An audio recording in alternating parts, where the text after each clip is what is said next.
Have you ever wondered what games you should keep or you should lose? Find out here at Purge Reviews. Joystick Heroes is a board game I bought on Kickstarter based on the theme alone. I didn't know a whole lot about the game, and that's kind of common to Kickstarter games. You don't always get to know a whole lot about them, but I thought I'll give it a shot based on the arcade theme that's going to be throughout. My first play, I didn't really like the game, I'll be honest. It was way too simple. I even played it solo a little bit. I was like, this is just rolling the dice and doing things. Once I started putting more players into the game, I started seeing the interactions and how you're going after this stuff, and I like it. I'm not tremendously happy with the scoring of the game. It's okay, but it is a game that if you just want to chuck some dice and roll dice, have that arcade feel, I think all of that does come out in the game. The game's going to be tight because it's kind of hard to score, but if you roll better, you're probably going to do better in the game. If you get the right bonus cards you can use, I think that's going to help you out. If you get a bonus card that gives you a bonus for sci-fi games and there's none out, you know what? Your card's not going to help. But the other guy's card that gets to play twice and pick the better score, that is going to help. And that's going to be in this game a little bit.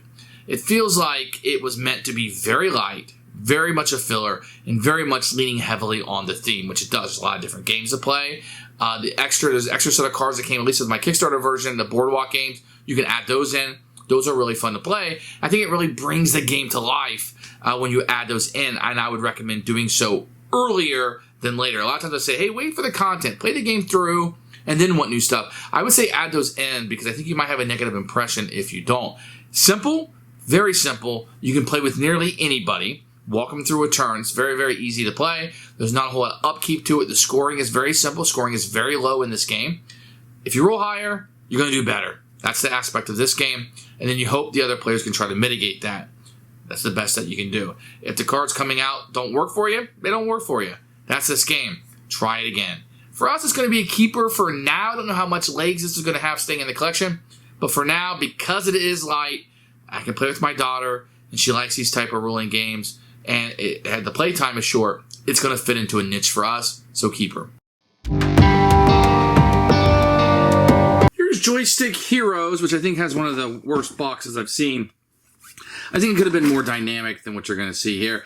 The back of the box is really good. A lot of Kickstarters don't do this. You really need to put the game. It might hit retail. You never know. Open up the box. You're going to get a rule book, which we'll come back to in a few minutes. And you're going to get a semi-custom insert. This looks really good. You got your tickets in here. Your cards fit.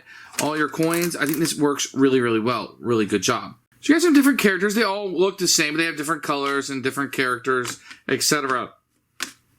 And I think they look really good. One thing I should point out is the cubes are really good. These are not your normal wooden cubes. They're like plastic, and they fit in here.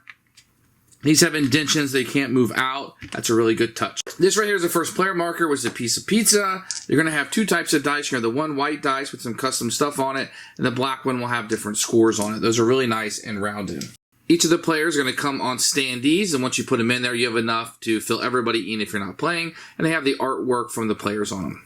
The tickets and the prizes, you can see these are cardboard. I wish there was something on the tickets. I don't know, it just had a little more than just that. The prizes are really cool. There's a whole bunch of different ones of these. Currently, they don't mean anything. Just each one is the same. But they are neat. They're, get a little ducky ears, some caning, sunglasses. And my kids like to go, because they like to go to Chuck E. Cheese and stuff. They had to pick out what they're going to get. Here are the coins you'll be using for the game. They're cardboard coins. They say Joystick Heroes. This is one thing I might upgrade, just to have quarters. I don't know. But these are actually pretty good, to be honest. But some actual quarters in this game would be really, really cool. But I don't know if I'll spend the money to do so. But these are fairly nice cardboard tokens you'll have in the game. Then you have the games. You can see they come with different backs because there's two different types of games. You're going to have the games. You can see the icons on the bottom, how many tickets you get. If it has like some additional rules, the name of it. They all just kind of have a video game look to them, etc. The cards are really good. They have a nice little finish on them and very good quality. These are going to be the power cards you're going to have. These are going to be able to give you abilities. You can see the lock and key, the extra little stuff that you can have here. Very good, easy to read, and the icons are big, and they have a really cool little look to them, like they'd be like in that arcade era. So very good components. Excellent. No problems with components whatsoever. Here is the rule book. This is more dynamic than what's on the front of the box for sure. Going to have a picture of all of the components, which is great. The characters over here look really cool. The artwork in this game is fantastic. Then you have setup over here with a picture. This is excellent. Number of players, how many cards an arcade you'll be putting out.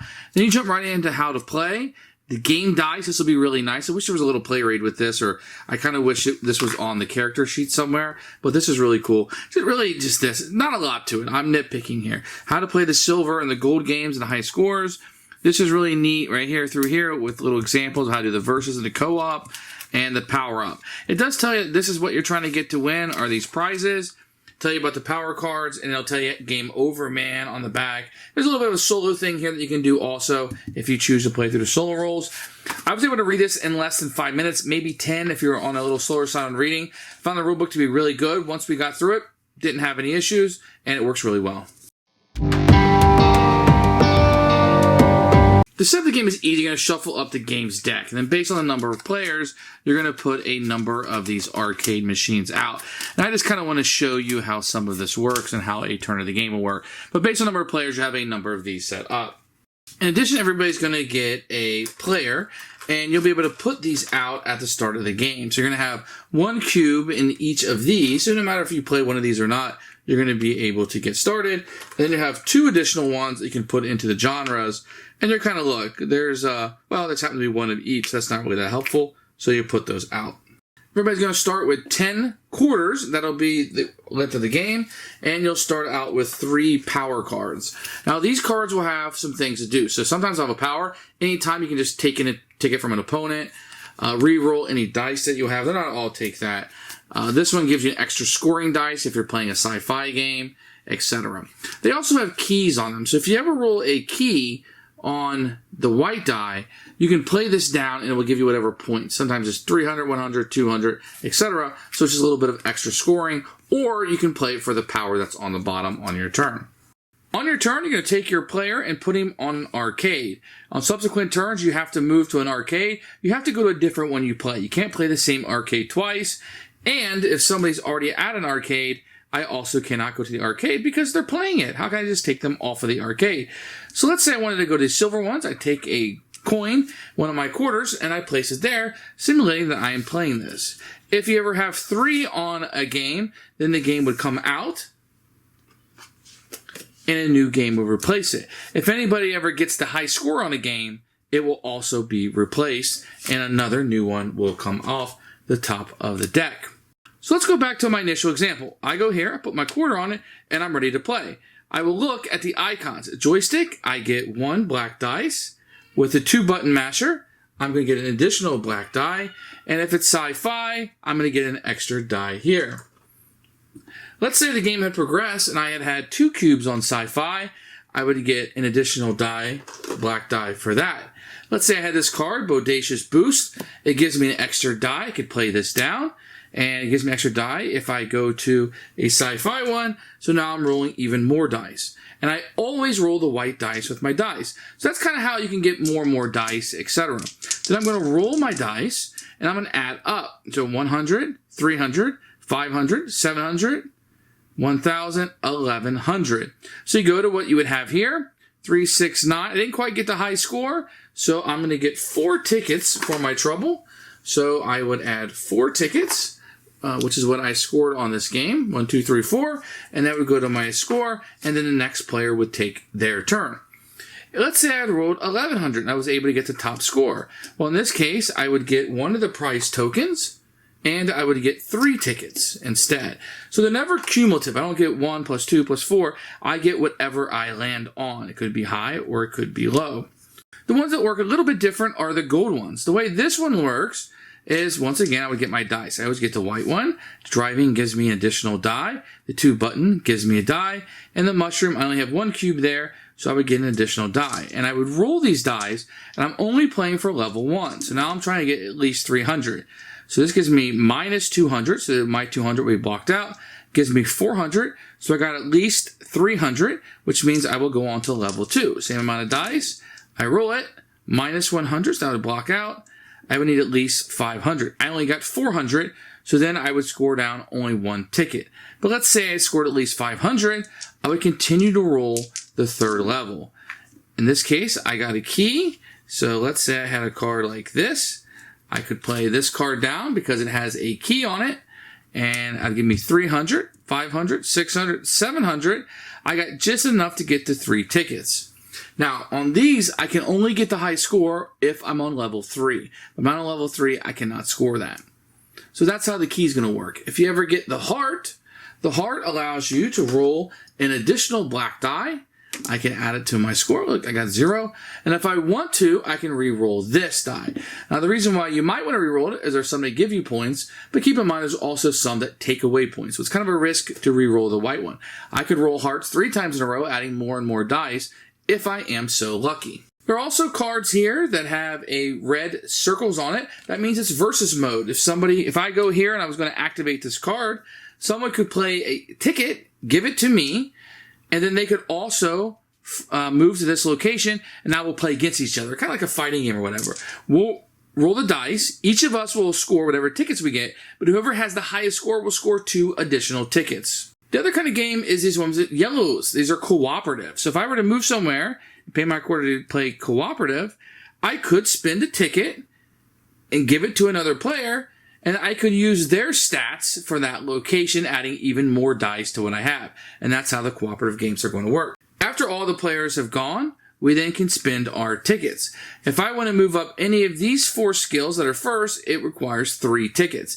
If I want to upgrade one of these, I have 2 tickets. I could spend those 2 tickets, and I can gain another cube, upgrading my character in any one of these locations. Say I wanted to get better at adventure games with the sword. Or if I have 5 tickets, I could just cash these in at the store, and I would be able to get an additional prize token, which will help me win. After everybody is out of quarters and spent all their money, you add up whoever has the most prize tokens is the winner. If there is a tie, then it's how many tickets are left over. That's how you play Joystick Heroes. I should also mention there's these superpower cards, and this is an optional thing you can play with. You give one to somebody at the beginning of the game. This gives them a variable power throughout the game. When you play Premium Gore, scores required to pass levels are reduced by 100. When you play any game with a one-word title, add 100 to your score. Start the game with an extra token and play 2 games on your first turn. Add 100 to your game or level scores when you play a game that lets you driving plus shooting. So these are just give you a little bit of direction as you're going through the game, etc. There are also an option to play with these boardwalk games, and you're going to add one of these to your arcade if you decide to include those. If they're played once, then you discard it from the game. Each one's going to play a little bit differently. So this will give you 3 dice per shot, and you're going to get 3 shots. For every 300 you roll, when your total equals 300, you're going to get one of the goodies at the bottom here. Roll 1 die 3 times, and if you predict its outcome, you get the goods at the bottom. Roll 3 dice, 3 of a kind wins. Roll any dice 2 or more times. So you can see if you roll like hundreds, 200, 300s, etc. Each of these are going to have different games, and you can just add one. Once it's played, it's replaced by another one. Who should buy Joystick Heroes? If you like the arcade theme, I think this is going to be more attractive to you. It's really neat with the puns on the games, etc. Even though they're just really just scores and how they score out, I think that it's very interesting. I'd probably try to find those boardwalk cards if I could. I think they add a lot to the game personally, and I like those quite a bit.